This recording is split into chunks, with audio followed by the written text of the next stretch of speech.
Mbola faly miarabanao amin'ny anaran'i Jesosy Tompo aho anio alakamisy 10 volana Novambra 2022. Ry havana, manasanao aho hiarivavaka amiko hiantsontsika ny fanahy masina, hitarika ahy hiteny amin'ny alalako, satria izao dia fitaovana fotsiny ihany. Ary koa angataka ny fanahy masina isika, ampihiratra ny maso mpanahinao koa, alalanao ny zava-mahagaga zay tiany Tompo anamboarana antsika, ampitandremana antsika, satria Tompo dia miteny foana Jesosy tsy reraka izy miteny amintsika, manafatra antsika, mampiomana antsika mba tsy ho tratra ny fahatezerana isika rehefa tonga ny fotoana hialany izay rehetra voavonjy eto amin'ity tany ity ka tafakatra any an-danitra. Dia ao aorianan'izay ho avy ny fahatezeran'Andriamanitra hianjera eto amin'ity tany ity. Hiara hivavaka isika tompoko, ametraka izao fotoana izao eo anatrehan'i Jesosy. Hivavaka isika tompoko. Ray malala ianao no deraina, ianao no ankalazaina, ianao no ho avy hitsara ny tany. Tompo, mamindrafo aminay, mamelanay, amboary izahay. Jesosy oka ianao no hikasika anay tsiraray avy, ampiomana anay, anovanay, satria Tompo, matahotra izahay ny amin'ny fahatezeranao zay ho avy hitsaranao ny tany. Fanahy masino, mangataka anao aho, hiteny amin'ny alalako, ka ny nofiko dia tsy anana anjara amin'izao fotoana izao, fa aoka ianao fanahy masino no hiasa amiko, satria mpiasanao aho, efa nofidinao ho tempolinao, ka aoka ianao no anjaka hiteny ampita ny afatra ho an'ny vahoakanao, satria tianao izahay ka mbola misy ny fotoana hibebanay eo anatrehanao. Mangataka aminao koa aho Jesosy, aoka ny ranao andrakotra ahy sy ny ankohonako ary ny asanao sy ny olonao tsiraray avy. Ary aoka ianao Jesosy andoro ny zanatsipika rehetra izay alefa ny Satana izay mitady hanafoka anay, ka dorana amin'ny ranao zany Jesosy, satria ny ranao dia afo mandevona mandany ny fahavalo rehetra. Ka misaotra anao aho Jesosy, satria ianao no manda afonay, ianao no aro fiarovanao anay. Misaotra Tompo, misandrata Jesosy, misandrata Jesosy. Aleluia. Amen. Ry hava malala ao amin'ny Tompo, anio dia misy nofy anankiray naseho an'ny Tompo tamiko. Io nofy io dia mbola manambara indray ny amin'ny fanompo-tsampy. Tena mampitandrina foana Jesosy ny amin'ny ialantsika, ny amin'ny fanompo-tsampy, mba hisarahantsika ny amin'ny fomba tsampy rehetra izay atao hoe Andriamanitra kely izay tompon'ny olona maro be eran-tany. Tiany Tompo isika hisaraka amin'ny Andriamanitra kely.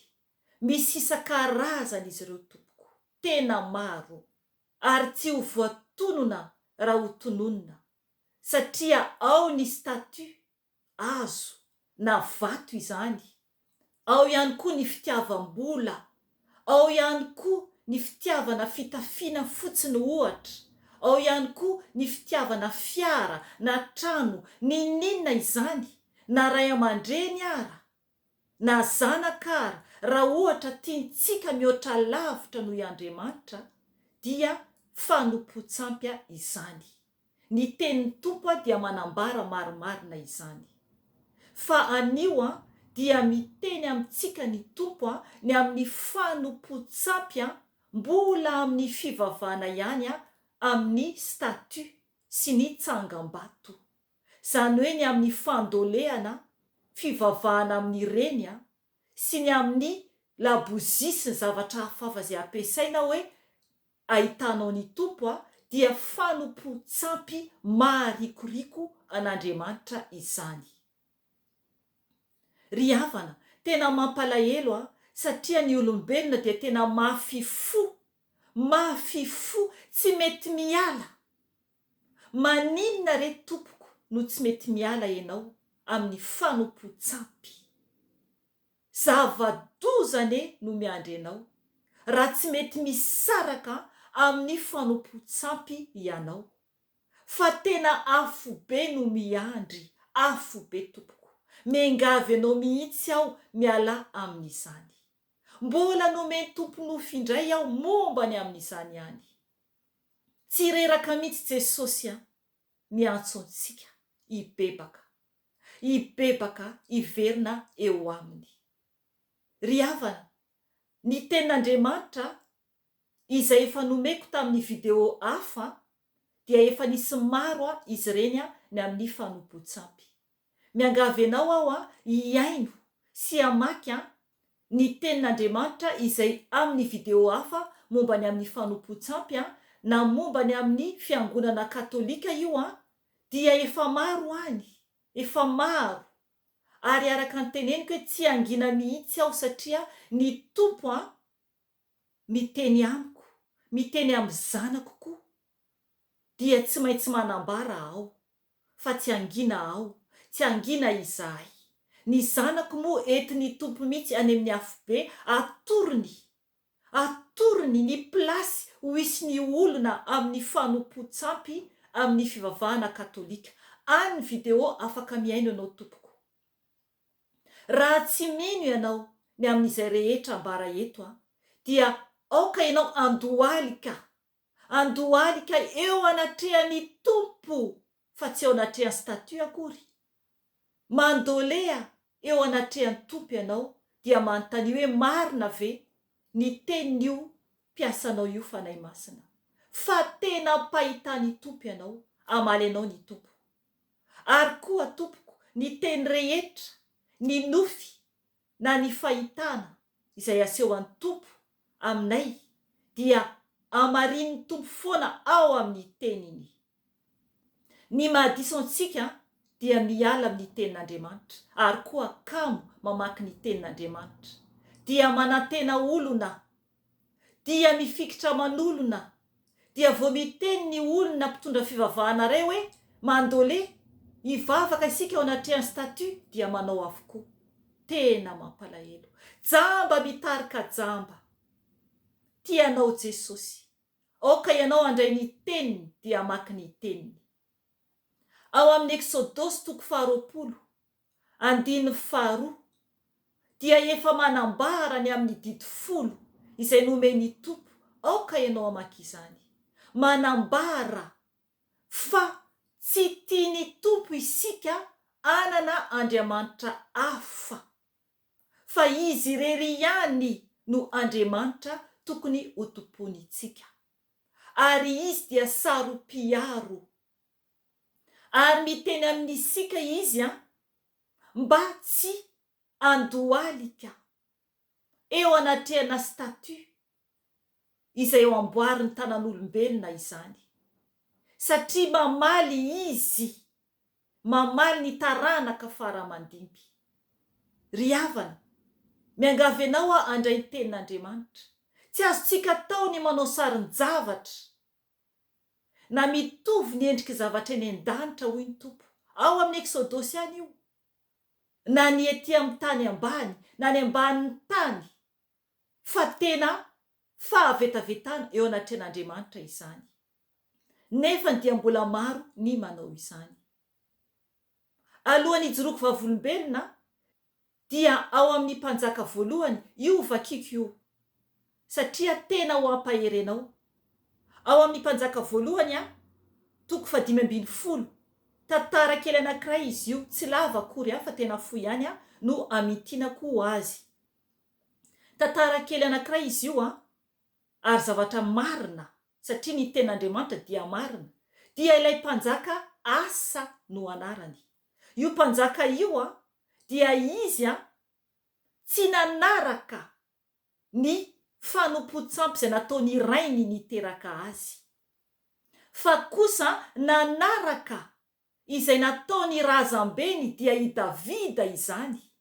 nanaraka an'Andriamanitra izy, ary na ny reny ny aza ny mamany izany izay niteraka azy dia nalany tsy ho eo amin'ny plasiny intsony izay mahandriam-bavy azy, satria izy mpanjaka ilay iasa, dia nalany teo amin'ny toerany ny reniny mitondra ny titra hoe andriam-bavy, satria manala baraka azy, manala baraka n'Andriamanitra satria mpanompo sampy. Ary tsy nekeny izany, tsy nekeny izany. Ohatra antsika manaraka ray aman-dreny, na misy ohatra ny ray aman-drenitsika na ny mpiray-po amintsika manompo sampy, dia lasa koa any amin'ny afobe no hiafarantsika, any amin'ny afobe raha manaraka olona isika.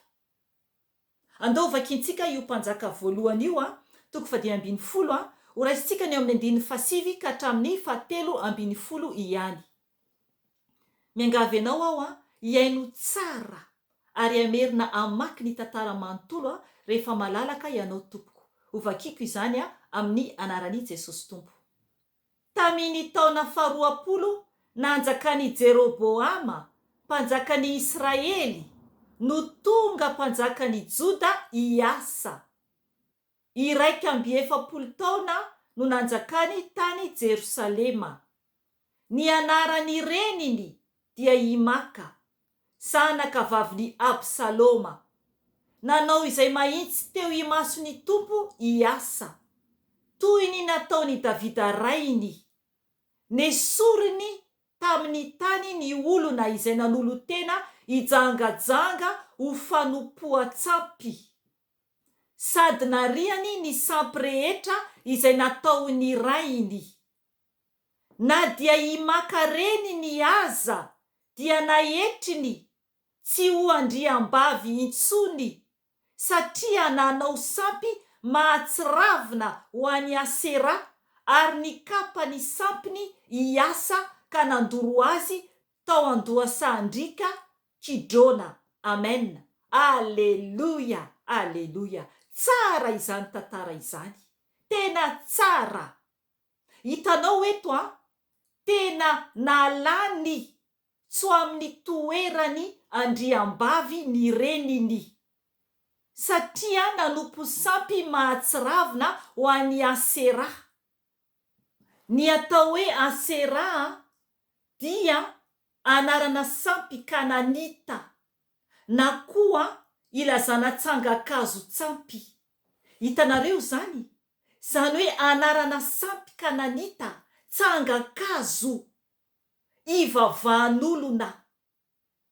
Dia teto hiasa mpanjaka. Ny zavatra nataony dia nalany tamin'ny toerany aloha ilay reniny niteraka azy. Afa barakane izany, eo anatrehany vahoaka satria izy no mpanjaka hiasa zany dia nalany tamin'ny toerany ilay reniny Imaka. Ary zavatra niseho dia nariany ny sampy rehetra izay nataony rainy, satria ny rainy mpanompo sampy koa. Ary teto dia niteneniny eo amin'ny 7:10 hoe ary ny kapa ny sampiny hiasa ka nandoro azy tao andohasandrika Kidrona. Ny sampiny reniny zany io nokapainy io, ny sampy kakazo nokapainy, satria matoa azo kapaina dia azo izany. Ry havana, tokony isika tsy hiaino olona intsony, fa atahotra an'Andriamanitra.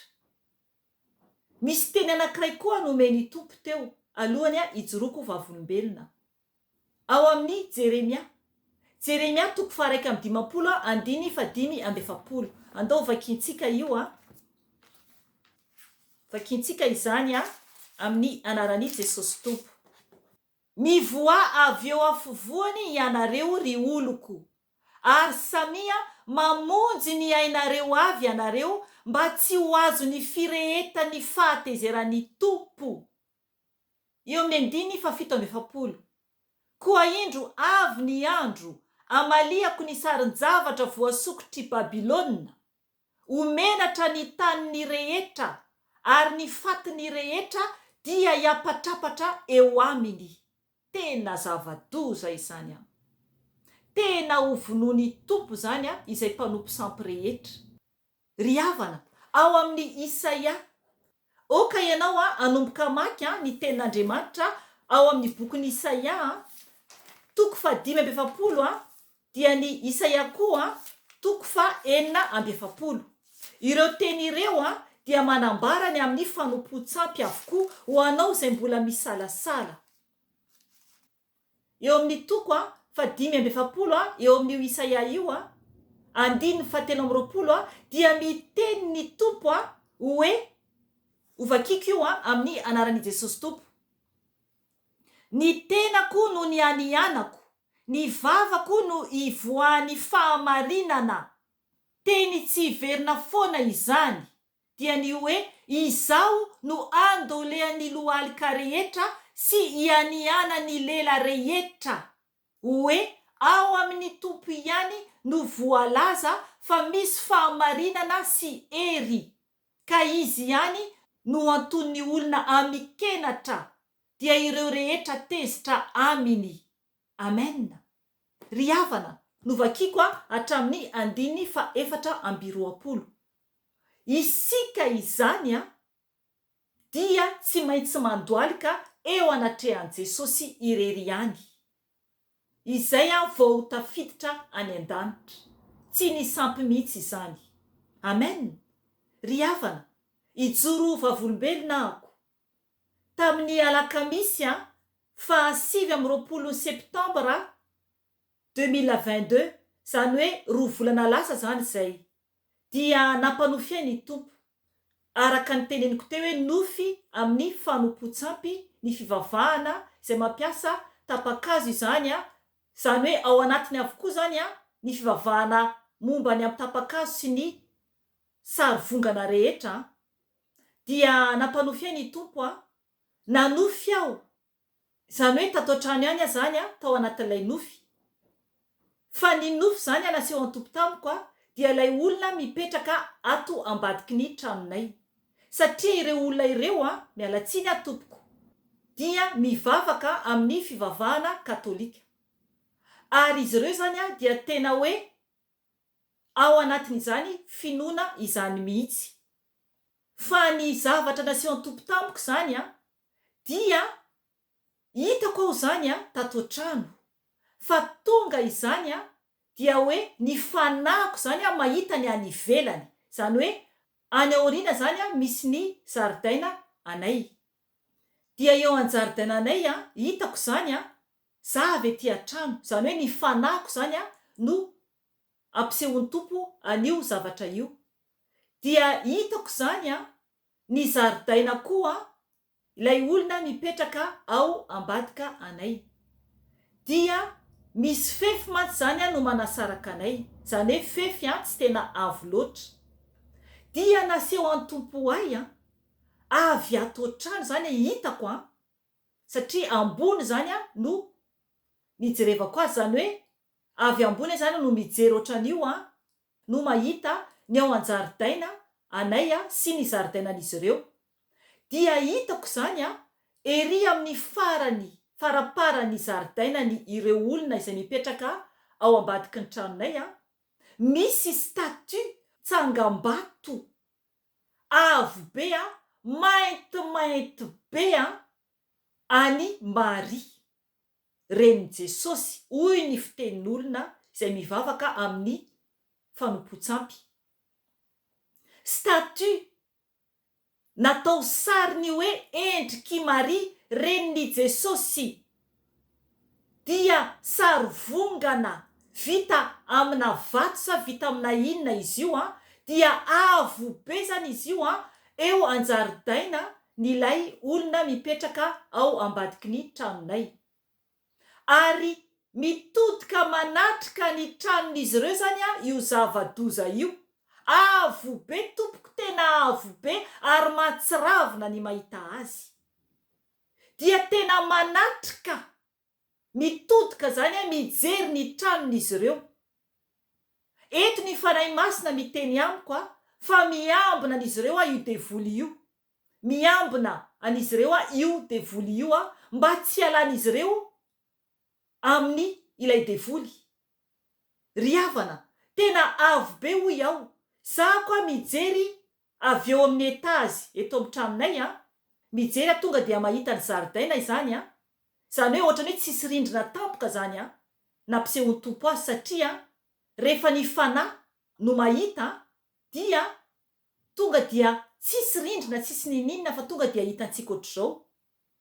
Dia ao amin'ilay zaridainan'ireo olona ireo dia maizina be fa io statue ngeza be io zany no eo ary manatrika ny tranon'izy ireo irery any ao arinan'ny tranon'izy ireo zany satria ny anay moa zaridaina any arinan'ny trano. Ry havana, avo be izy io. Izay zany no naseho an-tompo tamiko dia niteny tamiko ny fanahy masina hoe io no devoly topoin'izy ireo. Ry havana, ny maty tsy miteny intsony, ny maty tsy manana valim-pitia intsony. I Maria dia maty ary nalevona. Tsisy mihitsy ao anaty baiboly hoe nitsangana tamin'ny maty Maria ka niakatra any an-danitra tahaka an' Jesosy. Lainga, zava-doza, mibebare tompoko. Jesosy rery ihany no niakatra velona tany an-danitra. Jesosy rery ihany no maty dia nitsangana niakatra tany an-danitra satria izy no mpamonjy. Aoka hiala amin'ny fanompo-tsampy ianao. Fa raha ohatra tsy miala amin'ny fanompo-tsampy ianao dia ny fahatezeran'Andriamanitra no miandry anao. Ary afo be tompoko no ovantaninao raha tsy miala ianao. Ao amin'ny Apokalipsy 1:20 dia manambara izany mihitsy. Ny mpanompo sampy dia ho any amin'ny afo be koa. Aoka hovakintsika io amarana antsika azy. Apokalipsy 1:20